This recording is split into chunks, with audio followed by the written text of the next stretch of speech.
Hello and welcome to this week's Inside the Americas. Here's a look at what's coming up in today's show.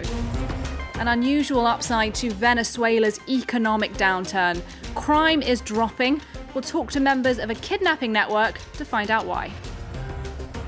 US government investigators reveal dangerous overcrowding on the southern border. Photographs showing packed cells and children without access to showers and hot meals. And the United States is in the World Cup final, but its star player has spurned an invitation from the White House. We'll look at the online war raging between the president and one of America's football stars. First, to the economic crisis in Venezuela. The downturn there is having a devastating impact on people's lives, but there is one unexpected silver lining. The number of killings and kidnappings are dropping as economic woes strike Venezuela's network of gangs. Our team in Caracas have been talking to several kidnappers about what's changed. In Venezuela, even criminals have been hit by the economic crisis. These men based in the suburbs of the capital specialize in kidnapping and ransom demands. For them, hostages are just another marketable commodity. This here is our warehouse. We kidnap people and lock them up in here. We try not to harm them. All we want is the money. But if their family try to act smart, if they call the police, then we have to kill them. Here they have a toilet. We feed them too. All we want is the money. We don't want to kill anyone. In Caracas, dozens of gangs like this one carry out kidnappings. Although no official numbers exist, abductions have become big business in recent years. With the national minimum wage under $10 a month, these men say poverty has led them to a life of crime. I do this to feed my kids. That's how it started. I used to have a job, but I got sick. My mum got sick too, and she couldn't afford medicine. He's got young kids, and he needs money to afford diapers. A pack of diapers can cost between $4 and $7. And for that, you get about 20 diapers. You can't afford that on a minimum wage. So you have to steal. Since they started, they've conducted many kidnappings. We've lost count. Yeah, we've completely lost count. We've got nothing left. Debt and problems, that's all we've got. Their criminal enterprise is now in crisis, they say, mainly because of law enforcement authorities who they accuse of playing a double game. Most of our weapons have been confiscated by the authorities. We used to have tons, but the police took them all. When they arrest us, they ask for money to let us go. They say they'll kill us if we don't pay, and they take our guns. After that, we have to find new ones, and we often end up buying them back from the cops who took them from us. But the main problem for these men, as for every other Venezuelan, is the currency inflation. The local bolivar has become all but worthless. Prices have soared, and the American dollar has taken hold. This gun is worth $1,500.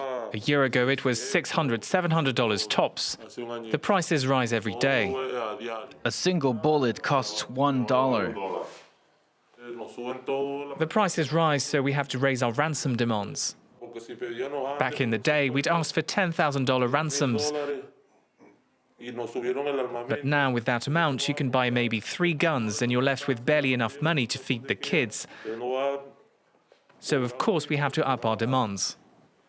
Since 2015, some 3 million Venezuelans have left their homeland, seeking to escape the economic crisis. Among them, potential targets for the kidnappers.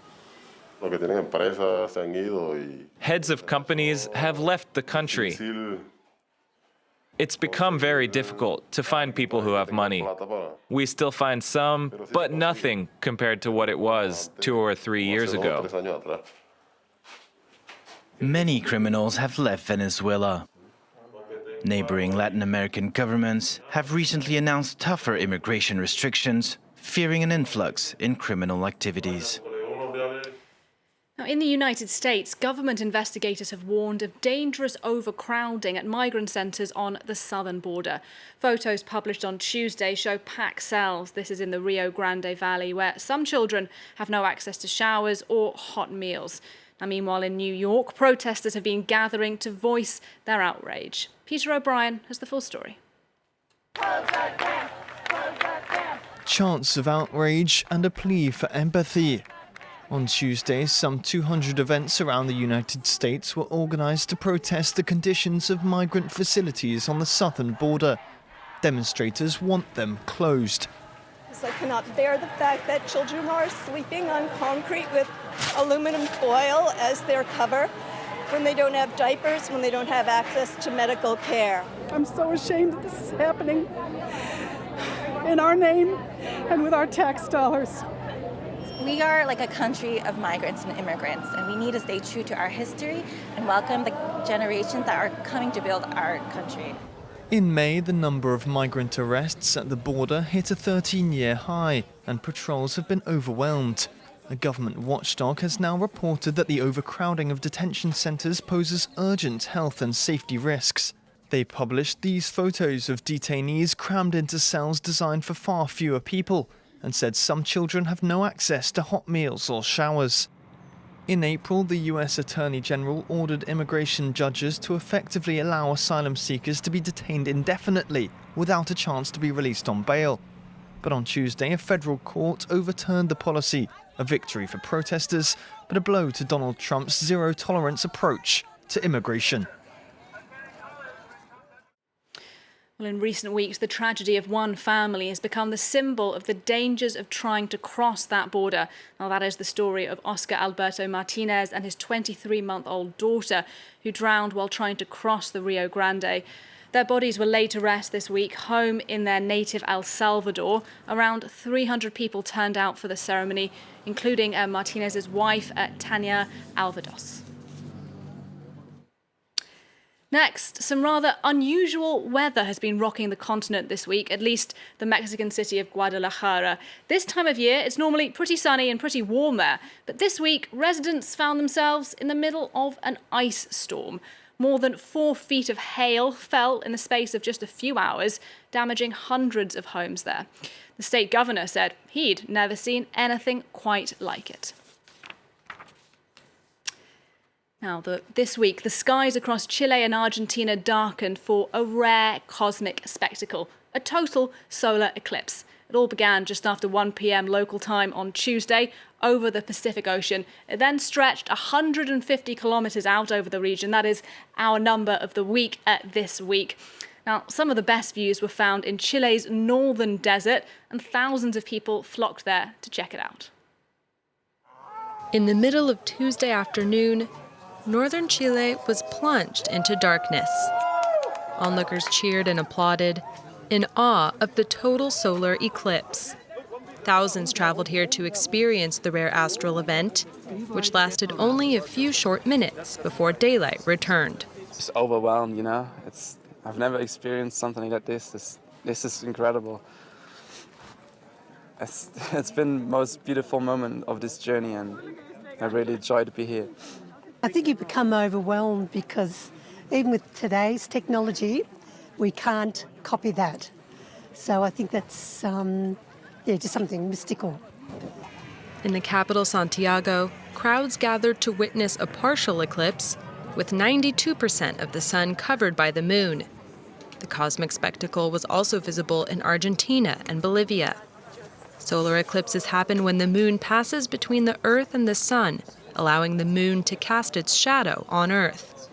On Tuesday, this phenomenon created a band of total darkness 150 kilometers wide. The best views were in northern Chile's high-altitude Atacama Desert, where a total solar eclipse hadn't occurred since 1592, according to the Chilean Astronomy Society. Next time, the country's southern regions will be the ones to enjoy the total solar eclipse on December 14th, 2020. Now, the United States is through to the final of the World Cup. And in normal circumstances, if they lift the trophy on Sunday, the players would be attending a celebration at the White House. But star player Megan Rapinoe has said she won't be taking part in a ceremony led by President Trump. Now, the president, not one to leave such jibes hanging, has fired back on his favourite platform, Twitter. Pierre Del Rio has the story. I'm not going to the fucking White House. No, I'm not going to the White House. We're not going to be invited. You're not going to be invited? I doubt it. With this now viral comment, Megan Rapinoe, winger and co-captain of the U.S. women's football team, took yet another stance against the current U.S. administration. A stance that earned her a Twitter rant by President Donald Trump. I'm a big fan of the American team and women's soccer, but Megan should win before she talks. Finish the job. Megan should never disrespect our country, the White House, or our flag. Be proud of the flag that you wear. A fervent LGBTQ+ activist, the 34-year-old athlete and undisputed champion of her sport stands apart. She came out as gay in 2012 and was the first white professional athlete in the U.S. to support former NFL quarterback Colin Kaepernick's protest of racism and police brutality.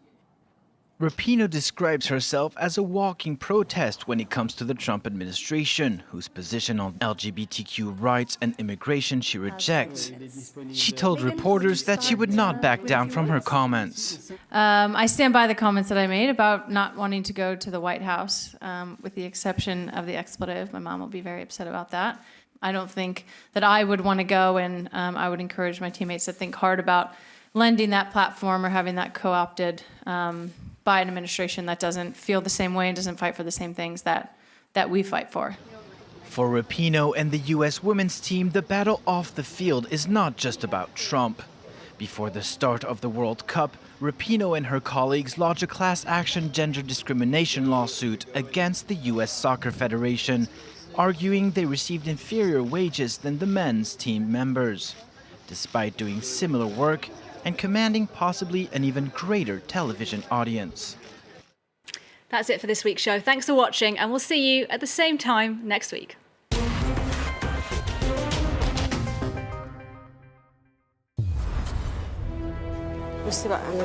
Now I'm going to start testing for hepatitis C. Don't be scared, it's just a little sting. There's nothing to it. 6 months ago, Egypt launched a major campaign against hepatitis C. Its aim? To identify and treat victims in one of the world's hardest hit populations. The government says hepatitis C is a healthcare emergency and is providing treatment free of charge. But should the government be devoting more resources to prevention? Lack of funds and poor sanitation in hospitals are impeding efforts to eradicate the disease. Reporters on France 24 and France24.com.